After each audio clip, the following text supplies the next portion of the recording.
The Skyline GTR, an iconic car of almost mythical status, known only to the few for its power, its speed, and its handling. It's a racer disguised as a roadster, burning up the track at over 300 kilometers per hour. It's the ultimate bad boys car. The star of movies, games, and manga comics.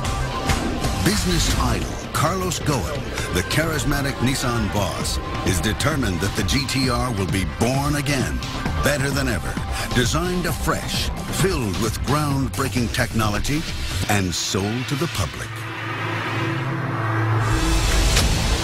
But how will the world react to this new muscle car? Can it beat the all-time sports car classic, the Porsche 911 Turbo? And will Ghosn himself even survive the supercar?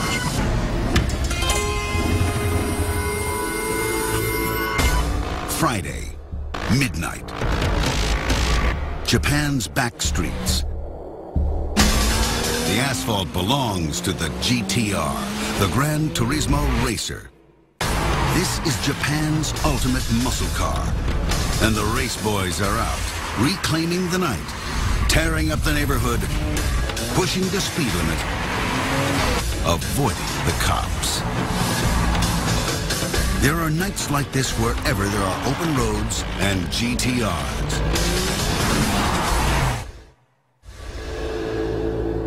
There's a secret world centered around this car.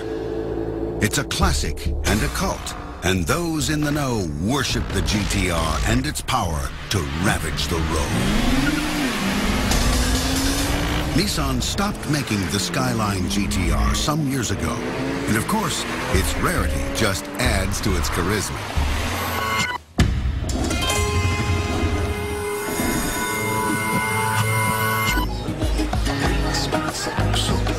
In Japan, Nissan boss Carlos Ghosn is mobbed wherever he goes. It's unusual for a businessman to draw such adulation. But then Ghosn's an unusual kind of businessman. For one thing, he's a foreigner running a Japanese company. And for another, he managed to turn Nissan around, taking it from a loss of over $20 billion to a profit of $2.7 billion. When he arrived in 1999, he slashed 21,000 jobs and closed 5 plants. It was a rude awakening in a very, very polite corporate culture. 3 weeks ago, we declared the Nissan revival complete by delivering our most difficult Nissan 180 commitment, 1 million additional sales. But success talks, and Ghosn became a hero. Thank you for your trust. Thank you for your trust, Nissan. He even appears in Japanese comics known as manga. And in the automobile business, he's known as a golden boy. Besides having this tremendous charisma, this tremendous leadership, he's got an eye for the details. He knows what's important in a business. And so you put a lot of that together and you have a very powerful business leader. Today, he's come to the Tokyo Motor Show, and he's about to make what will probably be the most important presentation of his life. He wants the world to see his company in a whole new way, and he's heading out to convince it, face to face. The program is ready. Hopefully, no, that's we'll good. be able to make it. That's good. So the day's got to be under control. Nothing's left to chance. It's going to be very busy, yes. But I think somebody should indicate to people that they can go up. They're already done. They're already done. And they're already, more or less all the spaces are already taken with the TVs. You know, that's what... There are just minutes to go. It's the culmination of 5 years' preparation, unveiling his Japanese supercar.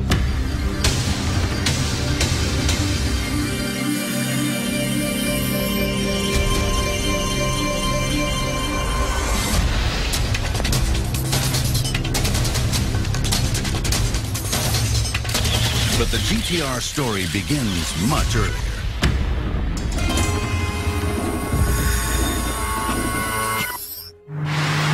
The GTR has been the jewel in Nissan's crown since it first appeared.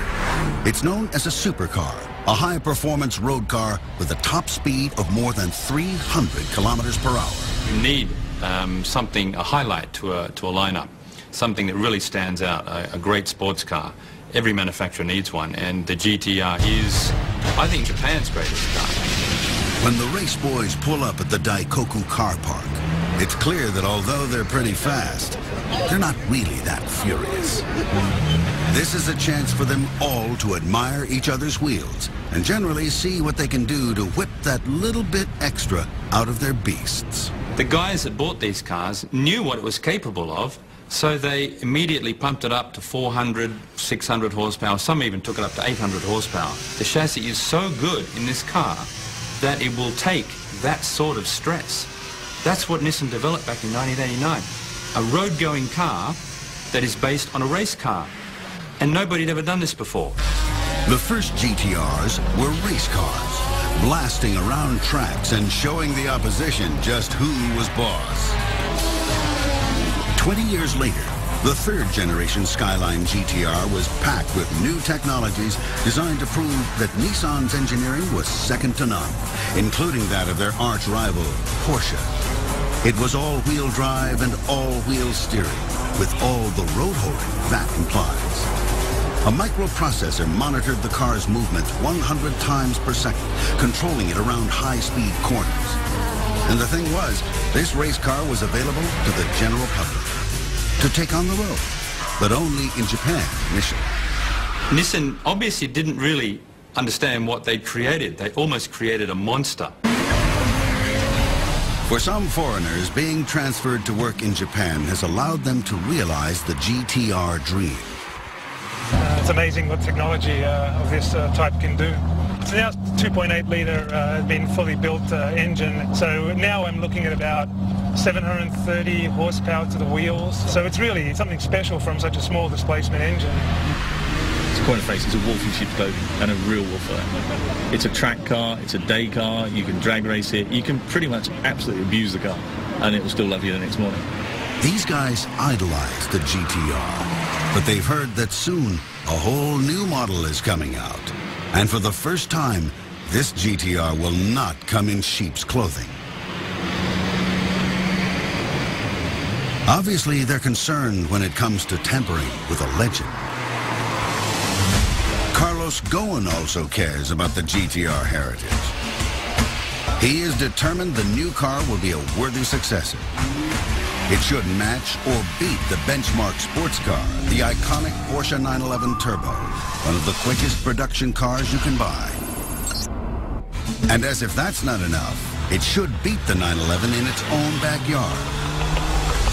On one of the toughest road tracks in the world, the Nordschleife of Germany's Nürburgring. I told them no compromise. I don't care how much time it's going to take. I want a very strong performance car.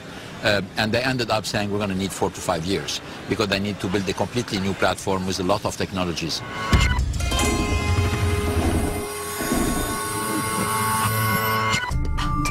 As for its design, well, there, Ghosn only has one stipulation. The only constraint I put on them, I told them I want round tail lamps, period. I want them big because this has always been the signature of the GTR and I want them back. Designers from Japan, from Europe, and from the US all pitch in with initial sketches. All told, 50 of them make it through to Shiro Nakamura, Nissan's design chief. Some are very good, some are not. But I do remember one sketch. It's not very far from this. The important thing is that the new design feels modern, but clearly pays homage to the traditional GTRs. It should stress continuity with the past and reflect Japanese pop culture. The GTR's square lines and vents were inspired by the giant robots of Japanese anime.